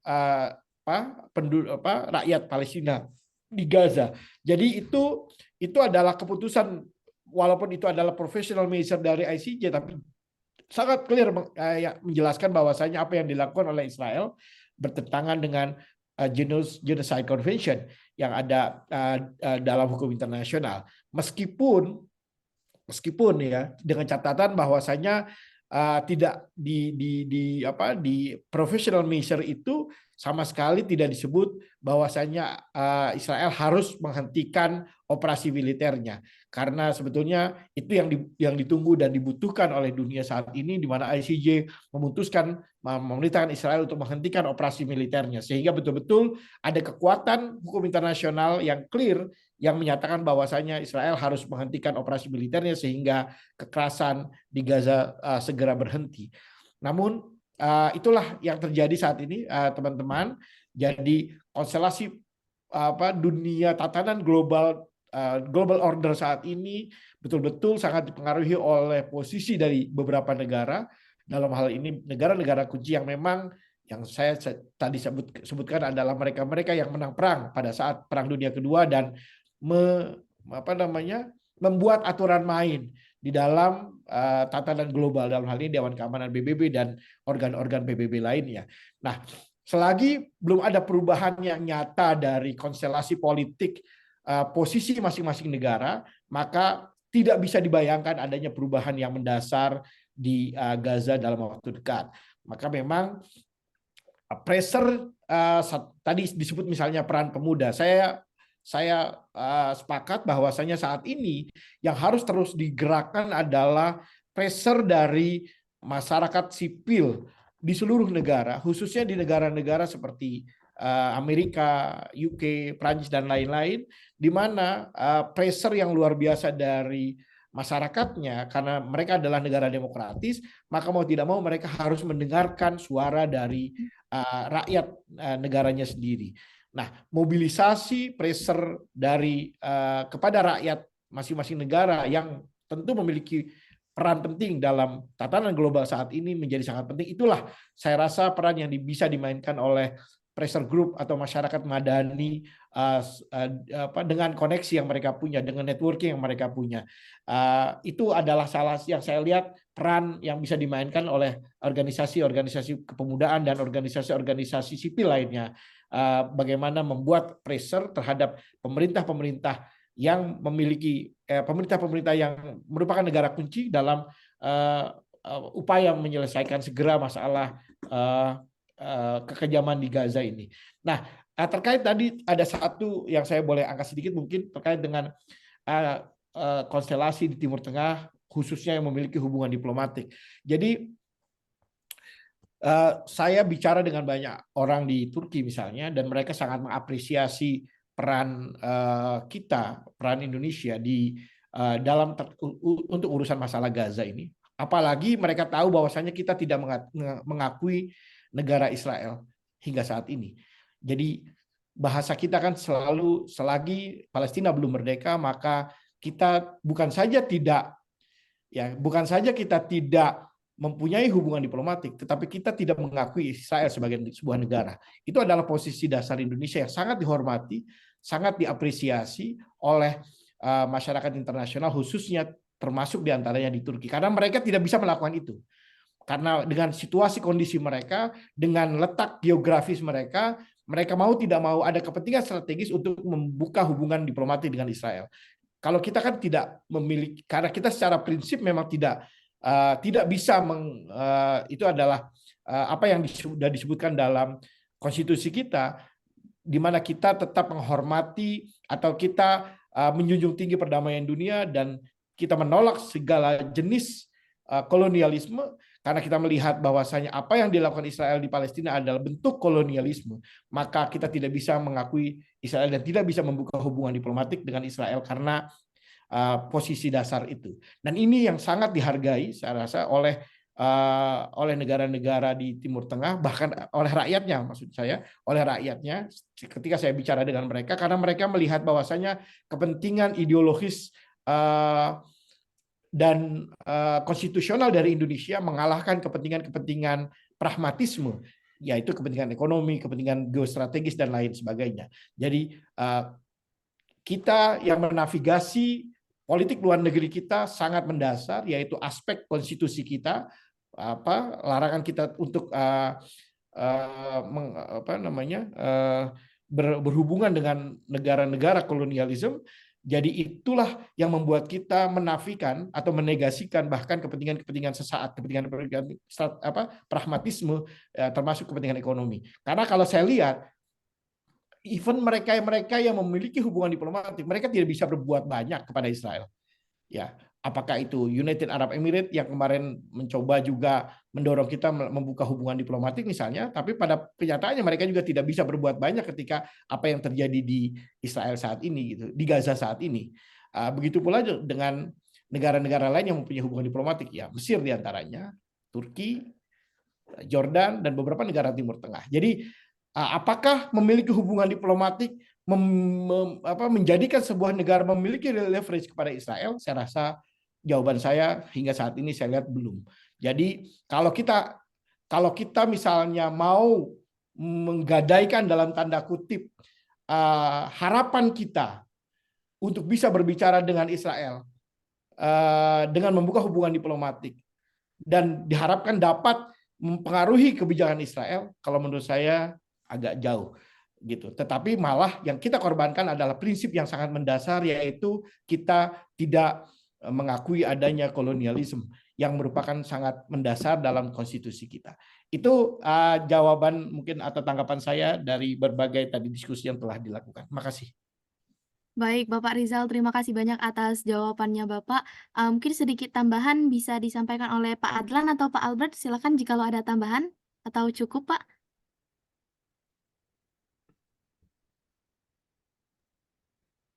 Saya rasa sudah cukup padat dan luas ya yang disampaikan Pak Ahmad Rizal ya, terkait tadi juga sempat dari singgungan dari saya Pak Ahmad ya, terkait posisi diplomatik bahwa kita tidak punya. Memang faktanya memang negara-negara yang mempunyai hubungan diplomatik tidak bisa berbuat banyak ya Pak Ahmad Rizal ya. Ya mungkin untuk diskusi dua negara bisa, tapi untuk mencapai sebuah kesepakatan menuju sebuah resolusi menjadi sebuah negara itu tidak gitu ya. Nah mungkin yang ingin saya tambahkan sedikit, apakah tadi dari Mbak Zelka ya, ketika ada perubahan politik di nasional ya, misalkan akan terjadi perubahan suatu saat nanti gitu ya. Pertama mungkin saya ingin menggarisbawahi apakah konflik ini bisa berdamai secara panjang gitu ya, karena konflik ini kan selalu muncul terus ya. Nah, kalau kita melihat sebuah konflik atau perang itu bisa berdamai kalau ketika dua-duanya sama kuat gitu ya. Dua-dua sama kuat dari segi satu pertahanan, ya pertahanan baik itu militer maupun sumber daya yang lain, makanan dan lain sebagainya, itu bisa damai Mbak Zilka. Kalau enggak, kalau imbang sebelah ya tidak bisa gitu ya. Pasti negara yang lebih kuat ya tidak mau untuk berdamai, saya lebih kuat posisinya. Tapi ketika mungkin posisi negara antara Palestina dan Israel ini mempunyai posisi yang misalkan militer dan semuanya sama-sama imbang, maka kemungkinan terjadi damai secara panjang ya itu bisa terjadi. Tapi kalau masih tidak berimbang posisinya, kita melihat bahwa Israel jauh lebih superior gitu kan dengan segalanya. Makanya untuk diskusi ataupun perjanjian perdamaian yang jangka panjang tidak terjadi ya. Pun begitu juga tadi disampaikan, apakah ketika nanti ada perubahan di tiga tadi anggota ya ataupun 5 anggota P5 gitu ya, yang tadi sampaikan Pak Ahmad Rizal, mereka adalah pemenang Perang Dunia terakhir, Perang Dunia Kedua, menjadi mempunyai suara yang sangat besar di percaturan politik global atau elit global saat ini gitu. Dan masing-masing ternyata saat ini mempunyai kepentingan masing-masing. Nah, apakah ketika nanti itu juga berpengaruh gitu? Kalau kita melihat politik sekarang iya, karena masing-masing punya kepentingan masing-masing dengan pertemanan sendiri-sendiri gitu ya, punya kepentingan sendiri-sendiri. Nah, jadi kalau kita melihat apakah itu bisa berdamai, secara harapan kita berharap bisa gitu ya. Walaupun secara kalau kita melihat di bidang yang lain, secara religi ini agak susah gitu ya. Secara religi berdamai agak susah karena memang sudah sunatullahnya demikian misalkan ya. Tapi ketika ini melihat sebuah konflik sebuah negara atau wilayah bisa terjadi Mbak Zilka ya. Tapi nggak tahu kapan. Siapa tahu 5 tahun lagi, 10 tahun lagi Palestina ternyata superior untuk militernya dan lain sebagainya. Tadi yang disampaikan Mas Adlan berusaha untuk mengajak para pemuda ya, pemuda Islam dan lain sebagainya, agama lain yang minoritas, supaya untuk membuat gerakan. Pun disampaikan oleh Pak Rizal tadi, rakyat-rakyat Madani di seluruh negara dunia bersama-sama. Kita nggak tahu, mungkin jangka waktunya kan kita nggak tahu. Nah itu bisa saja gitu ya. Mungkin itu yang bisa saya tambahkan Mbak Zelka. Terima kasih untuk waktunya. Baik, terima kasih banyak Bapak Albert atas tambahannya. Benar sekali ya Pak, itu harus adanya kesetaraan nih antara dua sisi kalau memang harus adanya perdamaian. Kalau memang berat sebelah itu rada-rada susah juga ya Pak. Oke, dari Mas Adlan cukup ya Mas? Iya, dari saya cukup ya, Mbak. Oke, kita langsung ke pertanyaan kedua. Ini ada dari Kak Rizal sebagai mahasiswa hubungan internasional dari BINUS nih Pak. Pertanyaannya, menurut pembicara, apakah Indonesia bisa berperan lebih dalam Palestina? Maksudnya mengirimkan pasukan militer tidak hanya menjaga perdamaian atau sebagai peacekeeper saja, melainkan ikut berperang melawan Israel. Untuk ini mungkin ada Bapak siapa dulu yang mau menjawabnya? Zaka, persilakan. Ya, mungkin saya sampaikan ya. Makasih teman-teman yang tentu kita geram, kita marah semua apa segala macam. Tapi penyelesaiannya kita harus juga cari yang terbaik. Seperti misalnya Indonesia mengirim pasukan, kita hanya punya mandat konstitusi untuk bisa mengirim pasukan ketika itu di bawah payung PBB. Jadi dan dalam konteks menjaga perdamaian dunia, bukan dalam konteks membuat perdamaian. Jadi bukan dalam konteks peacemaking, tapi peacekeeping. Itulah kenapa Indonesia hanya mengirimkan pasukan perdamaian dunia ketika sudah terjadi proses perdamaian, adanya semuanya bersepakat untuk berdamai dan untuk menjaga perdamaian tersebut Indonesia turun seperti apa yang ada di Lebanon misalnya. Kita turun ketika sudah ada kesepakatan damai antara Lebanon dengan Israel misalnya. Itulah yang kita jaga sehingga tidak ada penyalahgunaan atau pelanggaran terhadap adanya kesepakatan-kesepakatan yang sudah ditetapkan. Tetapi kita tidak pada posisi yang peacemaking seperti misalnya pasukan-pasukan, kita tahu pasukan-pasukan negara-negara yang dikirim dalam konteks menyerang negara lain gitu.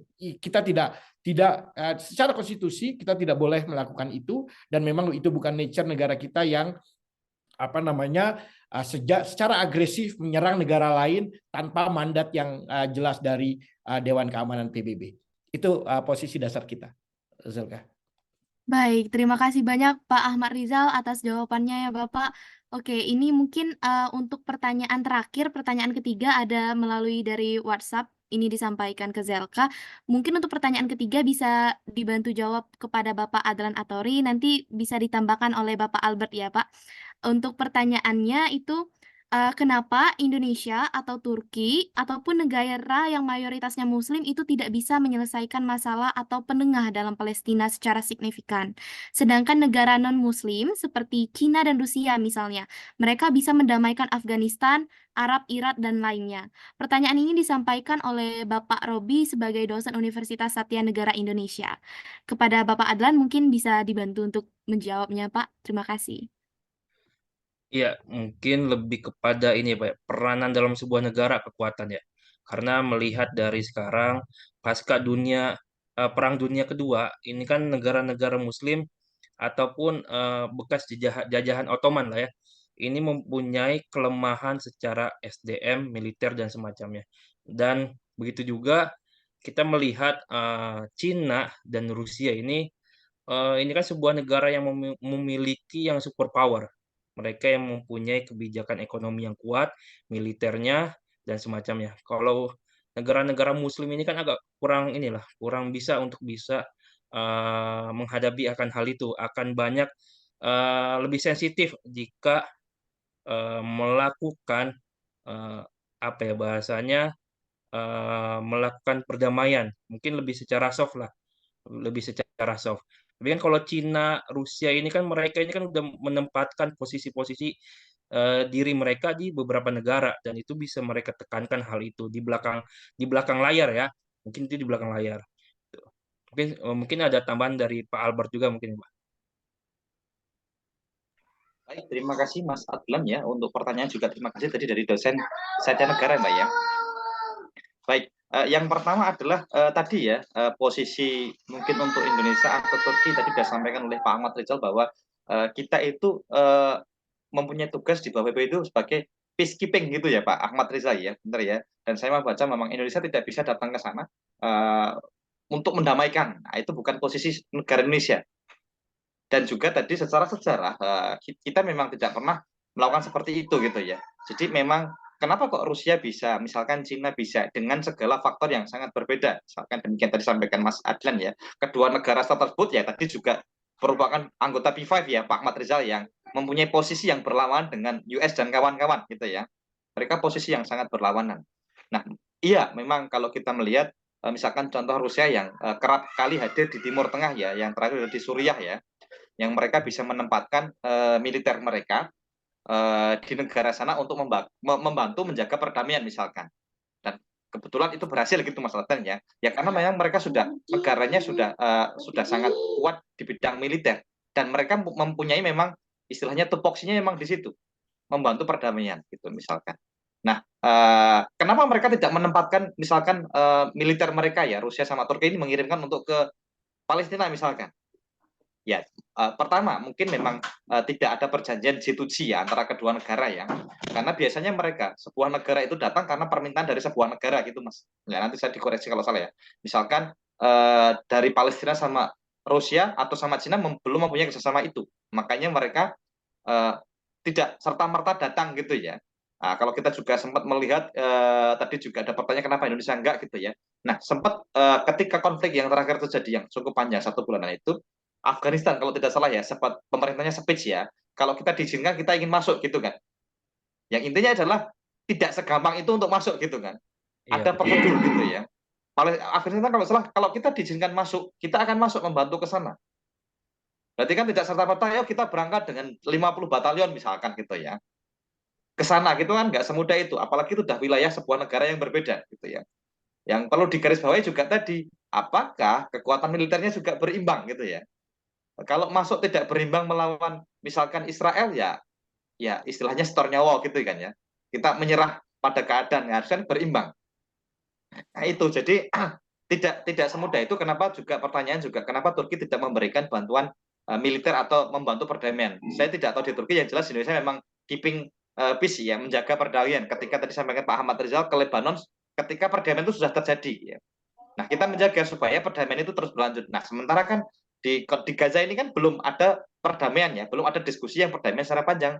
Kalau tadi sebelumnya juga disampaikan Mbak Zelka, kalau memang tidak berimbang akan susah gitu ya terjadi perdamaian itu. Mungkin dari saya itu mungkin mau ditambahkan sama Pak Ahmad Rizal, monggo Pak.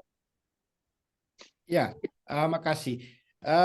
Jadi kalau bicara tentang peran negara dalam proses perdamaian dunia ya, memang masing-masing punya ranahnya masing-masing. Jadi dan nature negara masing-masing. Misalnya Cina sebesar apapun negara tersebut, sekuat apapun militernya, dia memang policy negaranya tidak masuk mengirimkan militernya untuk membuat sebuah perdamaian.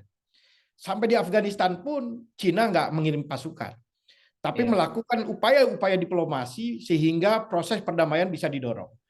Ya. Turki punya, ini negara besar dari sejarahnya panjang, negara Ottoman ya, dulu ekspansinya kemana-mana, punya kecenderungan mengirim militernya. Sebetulnya ada peluangnya kalau kita bicara Turki. Terbukti zaman modern saat ini Turki mengirimkan pasukannya ke Suriah, membuat apa yang disebut dengan buffer zone untuk menjaga sehingga memastikan terorisme, ancaman terorisme, ancaman refugees yang ada dari Suriah masuk ke Turki bisa diredam. Misalnya, dia mengirim pasukan ke intervensi dalam tanda kutip ke negara lain. Tetapi lagi-lagi hitungannya selain nature-nya juga ada apa yang disebut dengan kepentingan keamanan nasionalnya.